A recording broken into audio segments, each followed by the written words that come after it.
Okay, I had to do it Okay, again. Sorry, I'm really sorry about this. It's my great first time musicians. here, but I'm sure it's not the last time. It's definitely never not going Now to I be the know. last time. But yeah, you made us wait, and this is worth it because I'm super excited. And as you can see, this Mohabbat Zindabad merchandise that I'm wearing, and I'm not wearing it just to impress you. I wear it very, very, very often.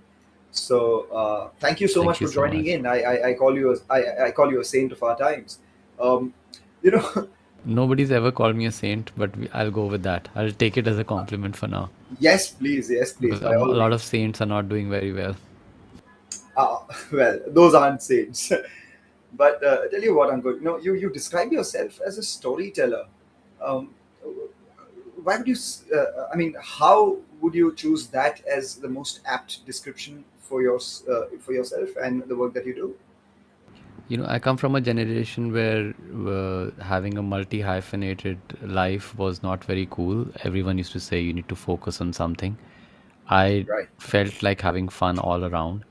I would love to write songs. I would love to sing them, to write stories. I would love to make videos. I would love to make films, screenplays, everything. And I didn't want to stop at one. I wanted to do everything. Right. So I think to make life easier, for everyone to understand, I found out that maybe one thing that's common among all is that I'm telling stories. It resonates with what I said about you at the earlier part as well. I'm sure a lot of other people would have said this to you as well. They'd equate you to the Bob Dylan of our times of India, if you must. And Bob Dylan's biggest fan was a man who founded this company called Apple, Steve Jobs. And he had said that storytellers are the most powerful people on earth. So, by that measure, you are definitely the most powerful person on earth, aren't you? I do believe in the power of stories. I wouldn't believe that I am the most powerful person, but I do believe in the power of stories and how stories can move people. How do you describe your music if you had to? Because there is a plethora of work that you've done, and it's wide ranging from multiple genres, from multiple topics that you've spoken about. How do you describe it if someone had to, just ask you that? I try very hard not to describe my music. I try very hard Okay. that other people do that job for me. Uh, my understanding of my music is that it is everything that I am. If you understand my music, you'll understand me. It's a reflection of me, my thoughts, my feelings, and I put it down and give it form and kind of timestamp my life. So you could kind of catalog my life. You could go back to 98 and see who I was, and you can go back to day before yesterday and see who I am. So, what have been some of the key changes, and how lives into that? Yeah, you kind of froze there. So what have been the key changes is what you asked. Yeah. So, when you started out to now, you've evolved as a person. Can you give us some glimpses of how your music would have evolved? Some of the things that have stayed the same, some of the things that have been different. I mean, I've understood a lot of things. I'm in a constant state of learning, which is something probably will never stop. The difference that I see in my songwriting from then to now is probably I give more importance to feelings and more give more importance to the story than the rhymes. Earlier, I was really trying to rhyme everything, and some things didn't even make sense. But now I feel that it's more important to express a story and express a feeling and connect with people rather than try and strike a rhyme. And have you seen your audience grow with you as well? What's the response been? It's very strange you asked me this because just like yesterday I was playing in Jaipur and I found Hmm. a varied set of people, from much older to much younger. I had Right. not expected that. Usually you end up playing in colleges, you end up playing in bars, clubs, music festivals, student festivals, and you don't realize uh, that your kind of audience probably is wider. And yesterday I was playing at a place where there were kind of, everyone from like between the ages of like 13 to 70, and it was quite amazing to see a lot of people enjoying the music and grooving to it. So basically, your thoughts and your process got vindicated with the audience presence and them loving your music as well. So let's circle back to when you started out. I remember your parents are both academics, they were both professors, and then you started out, you lived most of your life on campus. Is that where you started picking up the guitar and playing as well? Yeah, I picked up the guitar in the campus, and it was full of students, young life. I didn't see the what they were doing in the classrooms, but I definitely was hanging with them when they were outside their classrooms in the campus, and it was a lot of fun. I started playing guitar there. One of my friends taught me a few chords. We tried to sing some Beatles, some Dire Straits, some Jagjit Singh, mixed all of that. So no, it's been amazing to see how just like a casual encounter with an instrument and some music can change your life. So you did mention Beatles, Dire Straits, as well as Jagjit Singh, etc. Those were your influences while growing up as well, or were there others as well? How's the music at your house like? Because I wouldn't know what academic parents would be listening to or feeding their children. So my father had done his PhD in Belgium, so there was a lot of music that they'd got from there. They had French tapes, they had mixtapes, they had recorded radio from Belgium.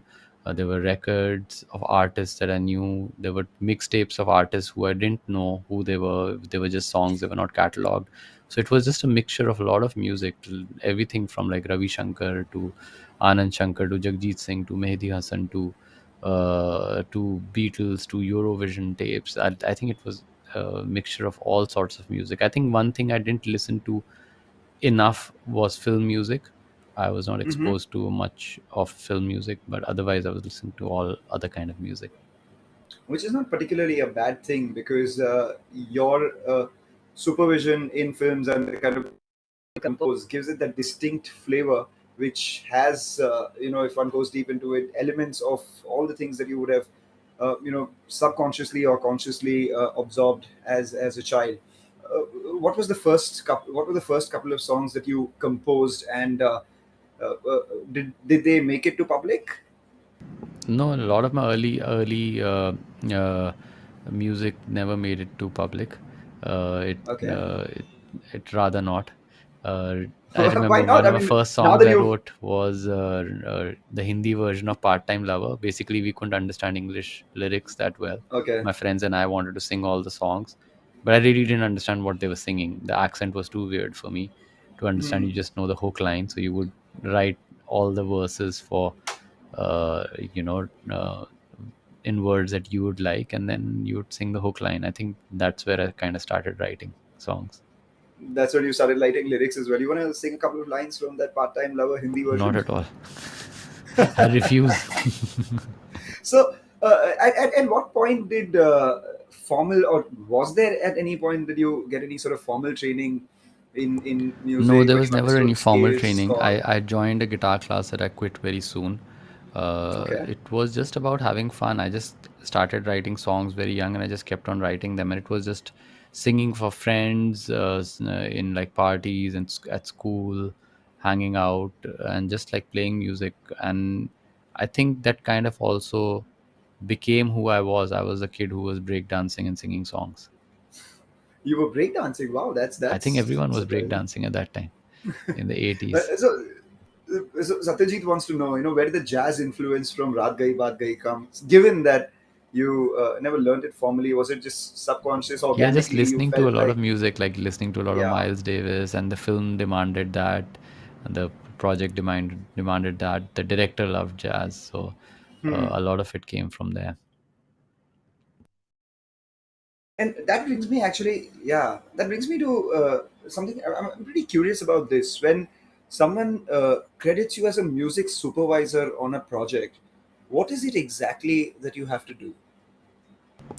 So internationally, music supervisors have different kind of a job. Internationally, it Hmm. is you basically sync all the music that's not originally composed for the film. You Right. find already existing music, and you license them to be used in the project. You propose to the director the kind of music that could go and enhance the Hmm. scene, and then you secure the rights of it, and you crack the deal with the owners of the song, the publishers and the master owners of the song, and that's what you do. Here in India, it's like still trying to take shape, because a lot of Hmm. movies have mainly original music. So I Right. involve in getting the whole sound palette of the film, the sonic of the film designed, and then try and find already existing songs, or brief the music directors of what the sonic palette is, and then try and keep it there and tell a complete story through music. So, I mean, so to say, it could be a bridge between the director and the music. Yeah, so Director would be, I mean, it does act like that, like where you are the bridge hmm between the director and the music directors, and then you bring in different ideas and throw it on the table, try and make sure that the environment around the music directors is interesting, so they feel inspired to create freely without thinking about any logistics. and do you at any point guide them into a particular direction of where you need to go as well with the music? As in, does your composing skills or does your musicianship, if you Not must? just, yeah, as a musician you do Mhm. end up giving ideas, but it's mainly them. What happens is that I'm also a screenwriter, so I understand the script also, so I try and bring in the ideas to the table through them.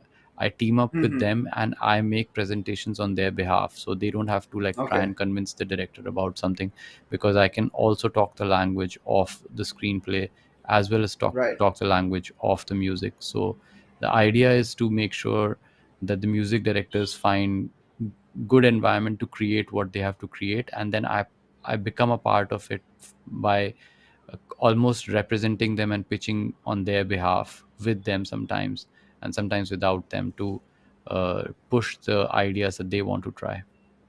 Can anyone with a creative mind and a decent ear, as well as a fair amount of exposure for music, be a music supervisor? I'm asking purely because a lot of people who are watching might be interested in something like this. Yes, And is there absolutely. I enough feel scope? one of the important things in being a music supervisor is to understand screenplays, to understand how to write screenplays, structure, character, flow. And the other aspect is obviously, if you are musically inclined, you might not be a musician, but you might Right. understand music and you might freely communicate with musicians. So that'll help. And how, what is the scope of this right now? Because so far, I mean, of memory, I can't remember beyond a couple of films that may have had a music supervisor at best. Are we in our films and the content that we produce for OTTs, etc., opening up to that idea? Are you seeing more of that happen? Yeah, it's really good times for music in our country. So it's opening up. There are various projects. Almost every project has a music supervisor now. It also helps streamline music for the OTT platforms, preparing cue sheets, getting different kind of music being used in films. Some of the music that we have supervised and we've put in films has worked. So also the producers and the directors are interested in experimenting and trying these ideas. So it's working for now, and I hope that it continues in the And future, because it'll be good for everyone. and purely out of curiosity, how do the commercials of that work? Is it on a fixed fee basis? Are there any rights that you get, or It's similar to how you have a casting director, so you almost okay? casting for songs, and Mm-hmm. so how you would cast how you would employ a casting director or like a production designer. It's a mixture of both. That's interesting. Fine. I mean, I'm glad we got that out of the way because it was something that everyone who would be listening into from our audience, they are they are of the interest in these things. Let's talk about your music itself now. How do you come up with the gems that you do? Is it the lyrics that come first? Is it a tune that comes first? Is it a riff, or is it a mix of all of them at different points in time? I mean, it's always the ideas that come first. Like Hmm. really, sometimes you have like a musical idea, you keep it, recorded on your phone. Sometimes you have a lyrical idea, you keep it tucked away in a corner. But essentially, when these ideas kind of meet with the story you want to tell, uh, Hmm. is when they start falling into place, and then you like pick and choose of what you have with you, the thoughts that you have, the metaphors that you've collected, the ideas that you have running in your head. Like you would always be uh, kind of writing a song, like you're constantly writing songs. even when you're having conversation with friends, you're hanging out, you're traveling, or you are reading something. It's always like, oh, this could be in a song, or this could work in a song, or this idea could work in a song, this image could work in a song, this kind of melody could work in a song, and you just keep those ideas floating in your head. You know, But it's when you find a story that you have to tell, is then you pick and choose from all the ideas you kind of collected in your hard drive of your head. so do you then have a process to streamline all of them and you know, what do you say, make it into a song? Usually for me it is like, you have, like, it's been so many years that I've been writing, so there is a process, but there is no process. You, as I said, Okay, you always writing songs, you constantly tell right, yourself through situations. Sometimes you go through a bad situation, you try and tell yourself, okay, you're going to vent it out in a song, so you right. keep it there. You listen to something interesting, you read something interesting, you just, as I said, you constantly writing all the time, at least collecting the ideas that are going to take a form of a song. And then eventually, some points in your life, you find yourself in a meditative state, where you just like fooling around with words and just fooling around with some music, and somehow it just falls into place. So I'm sure the initial years, the decision to be a storyteller full time through your music wasn't all that easy, right? It would have been a tough climb. How were those days? Could you tell us a little about the time where you actually decided to take this up as a full time career, and then the struggles that you would have faced? I think coming from a small town probably helped, because I was kind of naive. I didn't know it's going to be Mm-hmm. that hard. I Okay. just kind of deep dived into it without putting too much thought to it. If you really think about it, making music in late 90s didn't make much commercial sense, especially if you're not aiming to make film music. I was never aiming to make film music or independent music. I was always aiming at music that I want to make, that I like. Yeah. It wasn't about I have to create film songs or I have to create independent songs. It was just like, I wanted to be a musician, I wanted to make music wherever that fits. So in retrospect, it does feel stupid and naive, which I was. And it was hard, but at the same time it was fun. It was really adventurous. It was really like, I have a catalog of stories, anecdotes of like how things fell into place, and sometimes Tell us a didn't. few, man. It's like We quite do have amazing. we have all the time in the world. Tell us some of the few stories that you've cataloged. I mean, right from singing in restaurants to strange gun wielding people putting a gun on your Gun head and wielding people. asking Where you to was sing that? songs, to sleeping in a chawl with a rodent on your face, to being on the road with the band, uh, playing music for very few people when no one would show up. But there were no venues, there were no conventional venues or festivals, or places where you could play, making up gigs, endless nights on terraces, people's living rooms, singing songs, and amazing, generous people giving their homes to me, their feeding me food, giving me money for nothing, and just being there, for no reason at all. I wrote it in a line in a song on my first album, which went like, "मेरी जिंदगी में आने का शुक्रिया, बेवजह मिल जाने Wow. का शुक्रिया." So so things, a lot of things make sense, a lot of things don't make sense, but a lot of magic happens for sure. Magic indeed. I mean, that would have toughened you up so much, right? Tell me about the rodent story and the gun wielding people story. I mean, I was sleeping in a chawl, um, in Bombay. I had no money, and uh, you could get like a trunk for 20 rupees a night, and that's where I was.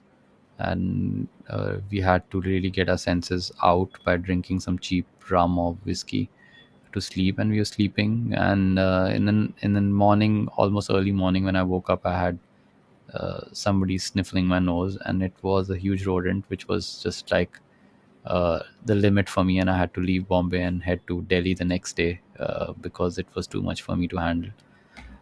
And yeah, I was singing in a restaurant in Bhopal, Hmm. where I was. I couldn't go for one weekend for something, and uh, there was a guest who used to come and listen to me quite a lot, and he got really upset, and he told the owner that I need to come the next weekend. And I went the next weekend, and he put a gun in front of me and said like, I own all Wow. the hoardings here or something. Like, I don't even remember what he did, but he was obviously some shady character, and he said like, I don't want you to miss any weekends, in his gruffy voice. So yeah, I So didn't miss any how did you get weekends. out of that? I mean, I was getting paid well, according to me. It was 500 Yeah, rupees a night, plus dinner, plus drop back. So it was staying. working well for me. I think I was just one lazy one weekend, so I didn't go. So I think I continued there for a bit. And that guy really loved my music and used to come and listen to me every weekend. Wow. So the rodent bit as well. So you went to Delhi. At no point through all these things you saw thought that maybe this is enough. I need to quit and look for something a lot more conventional, predictable, maybe stable.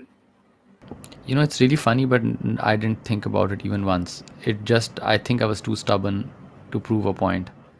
I just didn't realize And it's going to take that long. I just knew that it's going to give in, and things are going to give in, and it's going to happen next day. Bombay also has that vibe where you feel, so it doesn't stop. It makes you feel it's going to work out next day, tomorrow, and and it just didn't for 10 years. So it just and went on and on and on. But I always thought it's going to happen. and what about parents? They didn't say anything. I mean, they were very supportive. They were always very supportive, and then they always uh, were there, even though they didn't really understand what I was doing. Neither did I, so there was nothing to explain.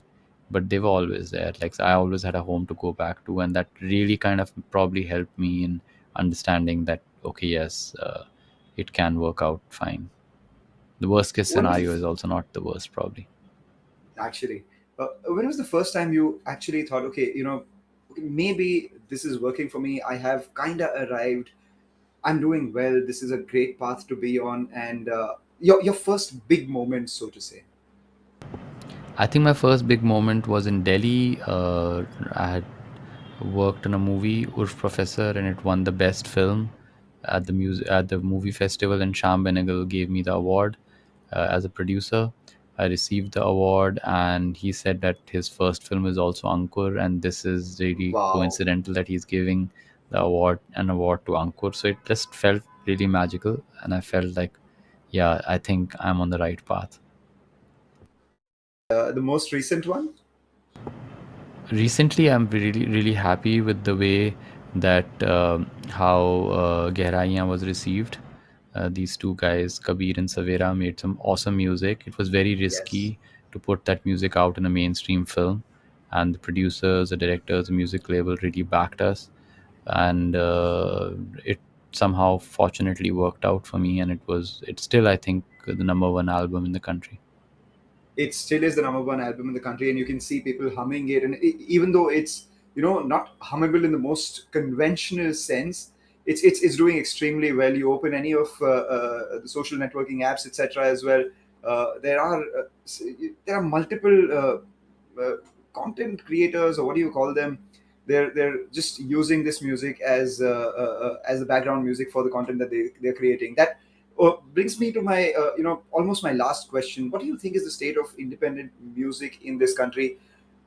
For someone who wants to take up music as a career choice right now, because while there are a lot more opportunities that the internet and the OTT apps have thrown up as well, there are also a lot more people who are being discovered. There is access to a lot more information, lot more skills, lot more knowledge. So it all offsets each other, both the supply and the demand. What do you think?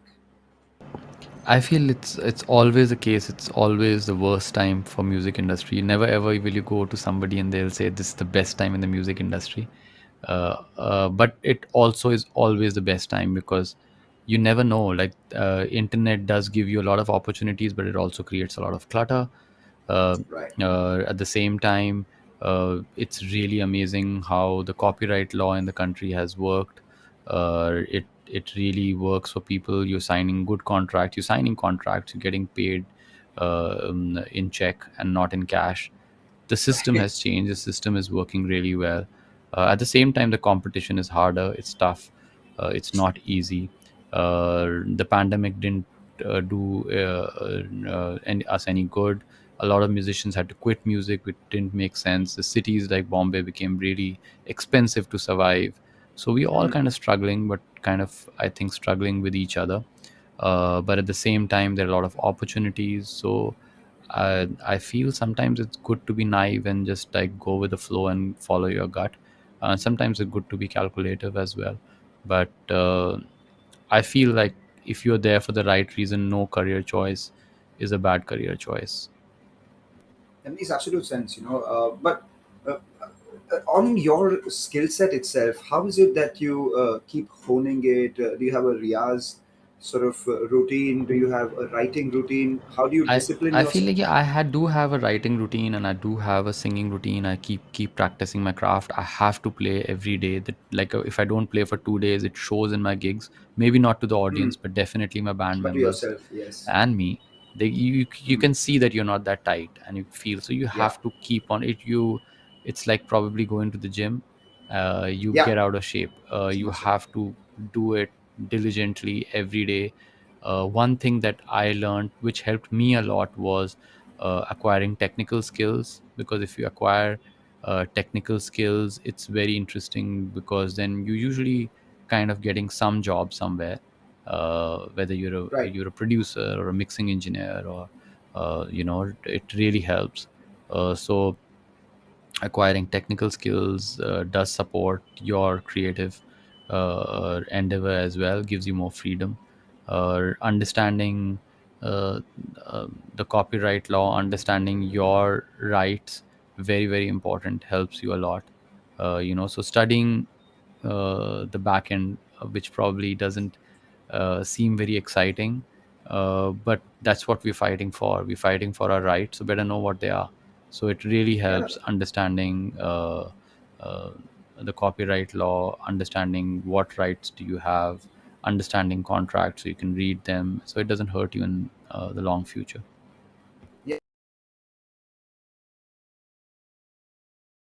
Creative work, which you definitely do not enjoy, to be able to enjoy the 30% of the magical productive work that you have joined that organization for, or taken up that profession for. And talking about acquiring technical skills, technology is changing faster than ever before. We've seen softwares update themselves before you've downloaded the previous version of that as well. How do you keep up with that? Are you technologically extremely savvy? Because some of the people in the industry are super savvy, and some of them, like Ar Rahman for instance, has been savvy from the first day, and even now he's extremely curious about all these things. Does that interest you, a lot of technology? I love the idea of technology. I love the idea of using technology, although I'm not as proficient as I should. I should be Hmm. working harder on it. I know that I should. At the same time, it's very, very important to kind of also keep your distance from it, so you do not become about the technology and you're also about Yes. feelings. But yes, it's important to understand. I'm very curious about technology. I'm generally curious about things. So curiosity does make you a better songwriter for sure. And the final couple of questions. First one, as a musician, how difficult does it get for you to listen to people's music objectively? I mean, it's amazing to listen to other people's music and get inspired by it and see what's happening. So it's quite lovely. Like you can't listen to your songs after a while. It's like kind of narcissistic. So like you need to No, no. listen to other people's music and enjoy What I it was and getting and at take actually inspiration is from it. Sorry. what I was getting at actually is that how does getting being a musician get in the way of enjoying something completely like a layperson, if you must, because It now does you know it the does technology. affect, because it's like being a Yeah, filmmaker, you can't see films the way that normal exactly. people Yeah. see films. It does affect, but sometimes you do zone out. Music has a special quality that can take you places where you kind of didn't know existed. So it brings back memories. It brings back people. It brings back time. It stretches time. It can do a lot of magical things. And yes, you do intellectualize some songs. You do go after it, you dissect it, but at the same time, sometimes you just lose yourself, and you hope that there are more lose yourself times than dissect the song times. And what do you do to get away from music, freshen up, and come back to your music? I know you're a big cricket fan. Did you follow the India Sri Lanka Test Yeah, match? I did. It was lovely. It was amazing. I loved watching sport. I love reading. I love traveling. I love meeting people. It's I think traveling is the best thing you can do, and traveling with a book, nothing can beat that. All right. The last 2 years have been a little difficult for everyone to do both traveling and traveling with a book, but hopefully you travel through your book while you were in your house. And now that things are opening up, may there be more travels, may there be more music, may there be more concerts. Thank you Thank so you. much, Thank Ankur. you. I mean, we this could have gone on forever, but we're pressed for time. I leave you with a promise that you'll come back again soon. Yeah, I want to come back. It was lovely talking to you, and I was kind of missing your face. I've seen you on the internet a few times, but it was lovely catching up. And thank you for inviting me, and LivDemy for having me. And it's important to have these conversations, because I really feel that it would have been amazing if I was making music at the time of internet and I could listen to such conversations. It gives you hope. You feel less lonely when you feel there are more people like you. So I love this conversation, and I would love to come back at some point. Thank you so much. I think what we'll do is the next time we do this, both of us will be in person and we'll broadcast it from that same place wherever we are. You want to end it with a line from Ainda? That's my favorite song of yours. Do you like that? I Um, love it. I'll play it on my guitar. Is that okay? Sure, sure, Yeah. sure.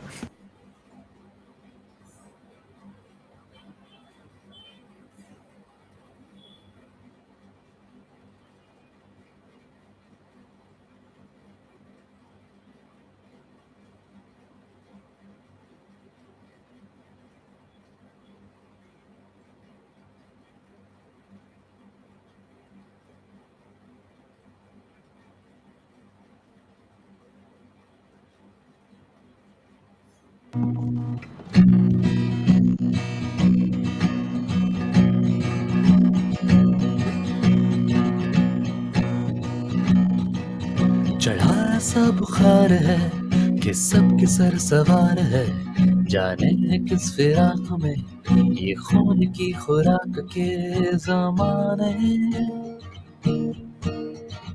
इतना क्या हो गए हम खफा। तुम तो मेरे यार थे, जान के पहचान के, तुमको अब क्या हो गया, मैं लो नकाब उतार के कहीं पे, इतना क्या हो गए हम खफा। आइंदा मिलना मुझे सितारों के नीचे, जहाँ पे जुगनू ने हैं बुने रास्ते हमारी चाहतों के लिए। Sorry for the Thank untuned you. guitar. No, that was good. Thank you so much. Thank This was you. phenomenal. Thank you. Thank you, Ankur. I'll see you. Thank you so much. Lovely meeting you. Bye. Bye bye.